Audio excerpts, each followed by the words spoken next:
Olá, sejam muito bem-vindos a um novo episódio do vosso podcast sobre cinema, televisão e videojogos. O meu nome é Diogo Malheiro e desta vez não estou acompanhado pelo João Matos, mas de qualquer das maneiras, esta é a Tela de Bronze. Ora bem, para começar, como hoje, e ao contrário do que estaria previsto, estou sozinho, o episódio de perguntas e respostas que tínhamos mencionado na semana passada fica adiado para a próxima semana. Portanto, se ainda quiserem enviar questões que queiram que nós respondamos, podem continuar a fazê-lo, seja pelos comentários ou pelas mensagens no YouTube, ou por e-mail para teladebronze@gmail.com. Bom, com isto dito, vamos começar.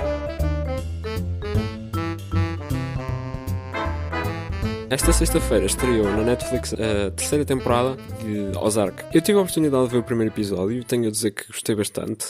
Só fiquei com pena de ter visto e não ter podido logo a seguir ir ver todos os outros, porque foi realmente um primeiro episódio muito bom. Eu acho que muitas vezes as séries, seja em temporadas, seja mesmo na série em si, os primeiros episódios acabam por muitas vezes serem só episódios introdutórios em que estão preocupados em dar o setup das coisas que vão acontecer ao longo da temporada e acabam por perder um pouco de qualidade por isso, por serem só assim um alicerce com tudo aquilo que a temporada se vai construir. E esta terceira temporada de Ozark não teve medo de começar logo com todas as cartas em cima da mesa, introduziu sim novos elementos, deu intros sobre o que é que poderá acontecer a seguir, novas personagens, mas também contou a sua história e foi um episódio até bastante forte para começar, com muitas coisas a acontecer, até um pouco intenso, e podemos contar novamente com as que já mencionei e que já esperávamos, excelentes performances da Laura Linney e do Jason Bateman, que também realizou este episódio,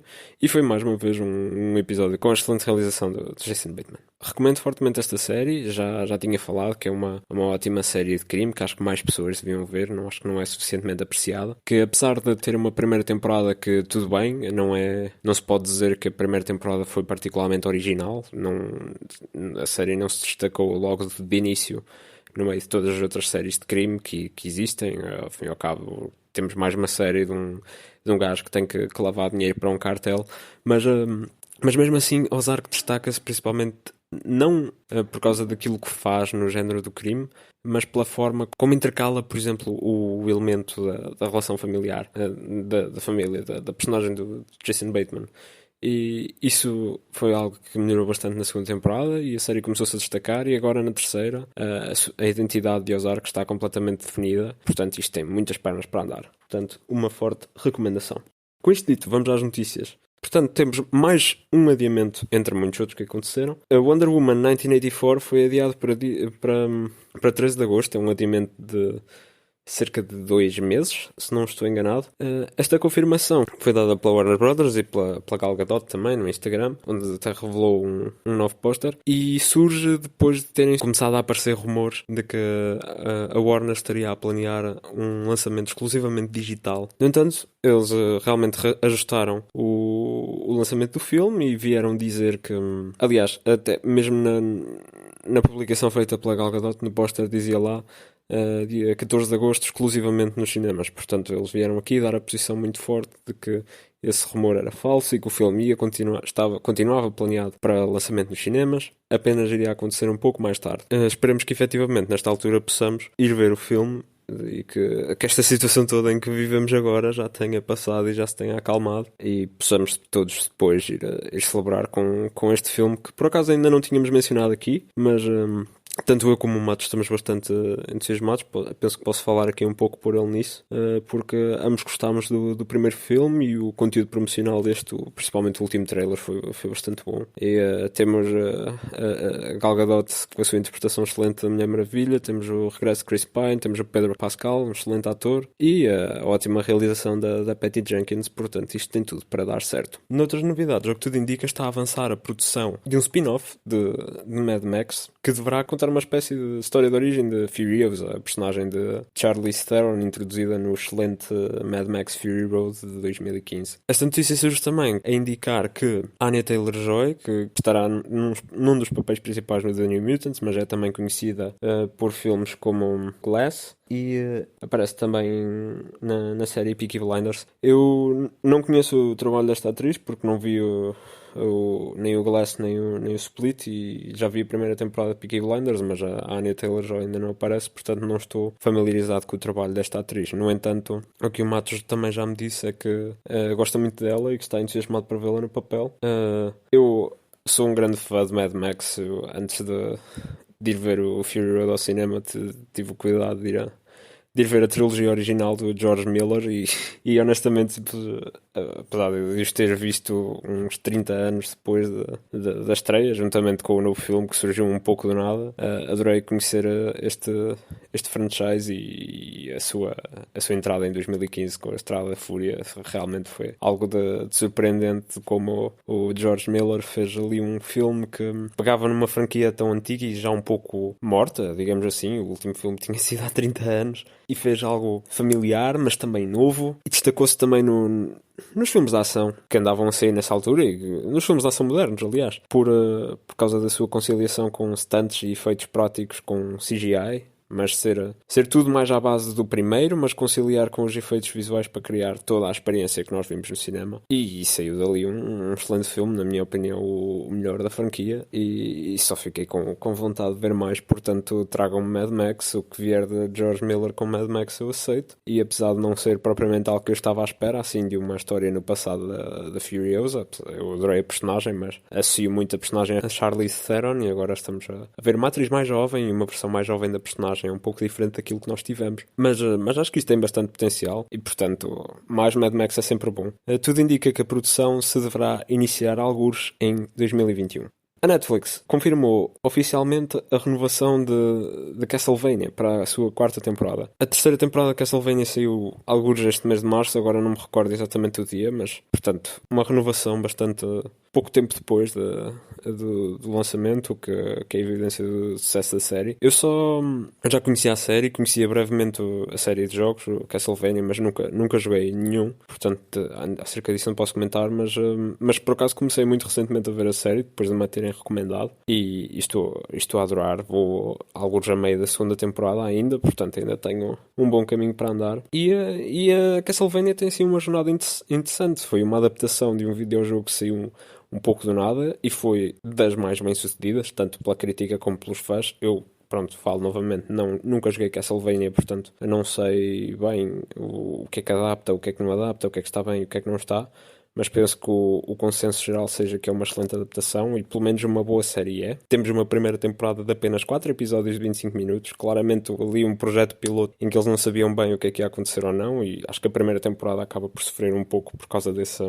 ser tão curta e de estar tudo tão concentrado. Mas acho que ainda assim conseguiu fazer bastante com o pouco que tinha, e a 2ª temporada está simplesmente a expandir isso e a mostrar que veio para ficar. Aquilo que Castlevania quase mais me pôs a pensar, agora que estou a ver, é o quanto o género de fantasia funciona bem em animação. Com isto eu quero dizer, os produtos de fantasia que temos maioritariamente no cinema e na televisão, principalmente mais recentes adaptações que já saíram. Temos obviamente Game of Thrones e Witcher, e no cinema temos umas quantas, mas tem muitas que estão a ser feitas. Pronto, obviamente são em live action, mas quase que dá vontade que algumas dessas pudessem ser fantasia, em animação, depois de ver Castlevania, porque realmente há tantas limitações que são levantadas por causa de, pronto, não se colocarem tantas restrições em termos de orçamento e coisas que dá para construir seja com os efeitos visuais, com construção de cenários e tudo isso, que é muito mais exigente quando é live action, e há tanta liberdade quando é em animação. E Castlevania, realmente,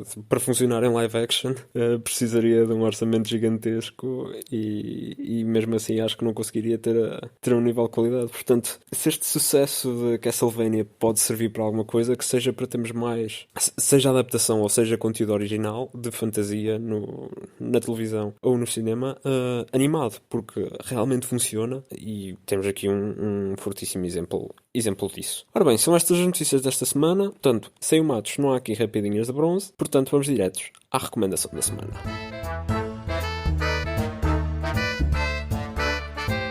Ora bem, a série que eu vos tenho para recomendar esta semana é Mindhunter, da Netflix. É uma série que se passa no final dos anos 70, onde dois agentes do FBI começam a fazer uma abordagem completamente diferente ao crime, introduzindo um importante fator que é o da psicologia, e por isso começam a entrevistar vários serial killers. As duas personagens principais desta série são fictícias, mas são baseadas em trabalhos que realmente foram feitos por agentes do FBI. O enredo até é adaptado de um livro de um agente do FBI que fez este trabalho, e também é baseado em várias entrevistas reais e relatórios. Portanto, apesar das personagens principais e de alguns aspectos da narrativa serem fictícios, a série lida com eventos reais e com serial killers reais, como é o caso, por exemplo, do Son of Sam, do Charles Manson, do Co-Ed Killer, entre muitos outros. Não vale a pena estar aqui a listar todos porque são vários. Mindhunter é uma excelente série, tem apenas 2 temporadas para já, e é uma série meticulosamente bem escrita, com imensa atenção ao detalhe e diálogos soberbos. Eu posso dizer que nunca estive tão tenso a ver algo onde estão só durante uns 50 minutos 2 pessoas a falar sem nada mais a acontecer, só conversa. Porque é tudo feito de forma tão meticulosa, há imensa atenção ao detalhe, a escrita é excelente e a realização também é ótima. E obviamente temos excelentes performances tanto nos papéis principais, com o Jonathan Groff, o Holt McCallany e a Anna Torv, mas como também dos atores que estão a interpretar os serial killers. E também tenho que deixar aqui o meu apreço não só pela equipa que fez o casting, mas também por todos os costume designers e o pessoal que tratou da maquilhagem, dos adereços, do cabelo, porque estes atores estão caracterizados de uma forma em que, comparado com uma imagem dos reais assassinos, é aterrador. Portanto, é uma série bastante intensa, extremamente interessante e que vale muito a pena porque é da mais alta qualidade. Também acho que não recebe a apreciação que merece, e Mindhunter vale mesmo a pena, por isso ficam aqui com a recomendação. A falar de Murder Mysteries, temos o trailer desta semana, que é de uma série da Apple TV, de uma minissérie, aliás, Defending Jacob, que conta com Chris Evans no papel principal. Esta minissérie tem uma premissa um pouco diferente, não é um simples Murder Mystery a que estamos habituados a ver. Desta vez temos um casal com um filho adolescente e é esse adolescente, o Jacob, como está no título da série, que é acusado de assassinar um seu colega de turma. E portanto toda a minissérie se irá desenrolar à volta do processo de investigação, de julgamento e também das consequências que este evento tem para os seus pais e para a família. O trailer foi bastante intrigante, bastante tenso, e mostra uma minissérie com bastante potencial. É adaptada de um livro com o mesmo nome, mas eu confesso que nunca li, que nunca tinha ouvido falar. E portanto, com toda esta premissa, com a força que o trailer teve, e com a atuação do Chris Evans no papel principal, junto com outros atores, contará também com J.K. Simmons, um ótimo ator que nós também já mencionámos aqui. E portanto, acho que tem tudo para dar certo. Resta esperar para ver. Estreia a 24 de Abril. E só tenho um negativo a apontar, mas é um pouco um pet peeve meu, que é a fotografia. Eu acho que muitas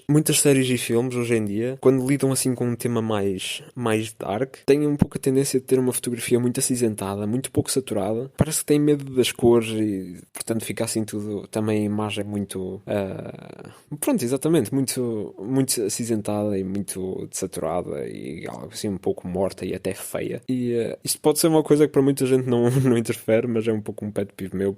Como exemplo, tenho assim em mente 2 séries que o fazem, como The Boys e The Handmaid's Tale. The Handmaid's Tale, por exemplo, no geral tem uma excelente fotografia, mas é tudo muito desaturado, só por se passar assim num setting extremamente gritty e dark, e quase que querem que a fotografia reflita isso, mas acho que não é necessário ser tão on the nose com isso. Por exemplo, acabei de mencionar Mindhunter, também obviamente é uma série bastante pesada, mas que apesar de tudo na sua fotografia não sei com este, não lhe quero chamar clichê, mas um pouco isso, e não tem medo de apesar de ter assim tons mais obscuros, de ter assim uma fotografia mais viva, apesar dos temas mais obscuros com que lida. No entanto, apesar disso, acho que estou bastante interessado e veremos o que é que sai desta aposta da Apple TV para esta minissérie. Bom, esta semana é tudo. Obrigado por terem ouvido. Espero que, apesar do formato diferente e de estar aqui só eu a falar, certamente foi um grande desafio, por isso espero que de qualquer das maneiras tenham gostado. Para a semana o Matos já estará de volta e faremos então o nosso episódio de perguntas e respostas, como tínhamos prometido. Portanto, se ainda quiserem deixar as vossas questões ainda podem, tanto no YouTube como por e-mail para teladebronze@gmail.com, ou podem também usar esse e-mail para simplesmente para comentar, dar as vossas críticas, sugestões, o que quer que seja, estamos dispostos a ouvir. E deem também, se assim desejarem, a vossa apreciação na plataforma onde estiverem a ouvir. Nós estamos em vários sítios, como por exemplo o Spotify, o Apple Podcasts, o YouTube, como já mencionei, mas também podem procurar em Anchor FM Tela de Bronze para verem todas as outras plataformas onde nós estamos. Com isto dito, o meu nome é Diego Malheiro, sem a presença do João Matos, e isto foi a Tela de Bronze.